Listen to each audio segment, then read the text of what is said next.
I actually came from a really good family. You know, if you looked at my family, you would say that, oh, she's got no reason to get depressed. They were loving. I had everything that I needed at home. You know, financially we were stable. I never wanted for anything. My parents were amazing, but I started to develop from the age of 16. I started to think about my future, and then I realized that one day I was actually going to die. I'd never thought about death before. And then when I started to think about the whole concept of death, I started to have my first panic attack.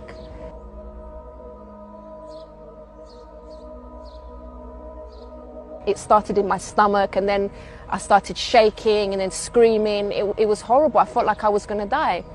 And from that point, that's when I started to get depressed. I was always anxious. So anywhere I would be, even if it was a nice day like this, I'd be in a lovely park. Inside, it was like this kind of nerves, like uncomfortable. And I would feel like something heavy on me. Like there was a heavy load on me all the time.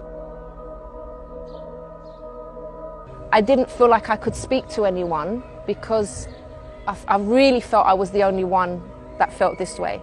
You know, I felt like I would lose my friends, and even I thought if I explained to my family what was going on, I felt like I would make them start thinking the same way and they would start to have what I had. So it was like I felt like I had some kind of disease that I would pass on to my family.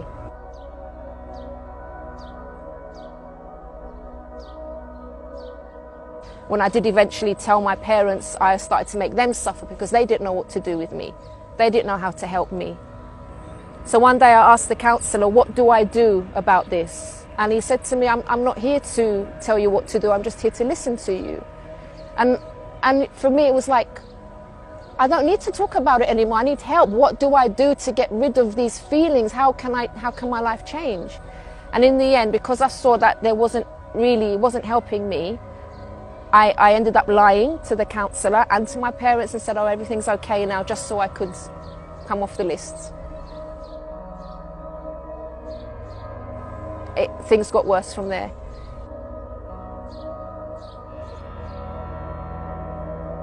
The relationship with my father broke down completely because I started to become quite rebellious at home, and I would just start going out and disrespect him.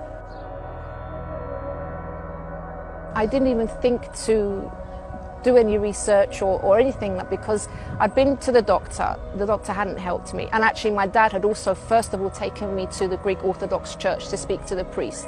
So that was the priest, the counsellor, the doctor couldn't help, my parents couldn't help, my boyfriend couldn't help, the few friends that I did tell couldn't help. On the way back from work I would go past this building.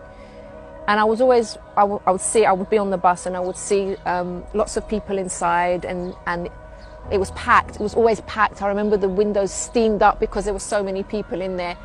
And there was a sign that said, does it pay to pray? And then one night I had probably one of the worst panic attacks that I ever had. It was really, really bad. I was still shaking the whole day. Next day I went to work, I was shaking. I remember that walking in,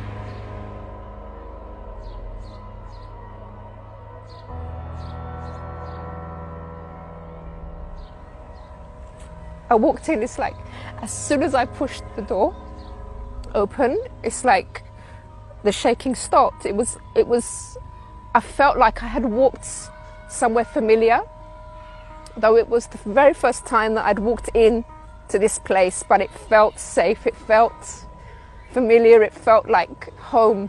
For the first time, someone said to me, your life can change. I felt better immediately, you know, when I left that first day. I never had a panic attack again after that very first service, never again. Today, my life is the complete opposite of what it used to be. I'm genuinely happy now. It's not fake, I'm not putting on a front. I never thought I could actually reach this point where I would feel this way, because when you've been through something like depression and other mental health issues, it really feels like you're stuck forever and like there is no future for you. But now I look forward to every day. Every area of my life has changed, including my marriage.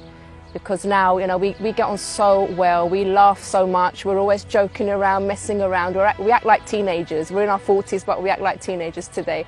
So what I would advise someone that's going through depression or any other mental health issue is start attending the UCKG Help Centre, but go determined, believing that your life can actually change.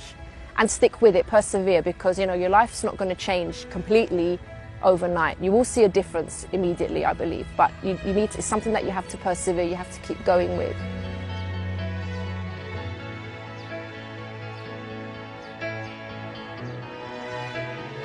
Some people might think, oh, is there a cure? Well, yes, there is a cure. There is. And, you know, until the day I die, I will be, you know, speaking this message to people, because I don't want anyone to feel the way that I used to feel. Do you need a miracle? Water is an essential element in our lives, and when used with faith, it can provide us with the miracle we need. Maybe you've been facing difficult situations in your health, family conflicts, financial problems. However, through faith, the impossible can become possible. Bishops and pastors directly from the Temple of Solomon in Brazil consecrated this water that you will receive free of charge this Sunday at 10 a.m. So come and join us at Syggrou Avenue 122 near Syggrou Fixed Metro Station. For more information, contact our 24-hour helpline 697 0167 938.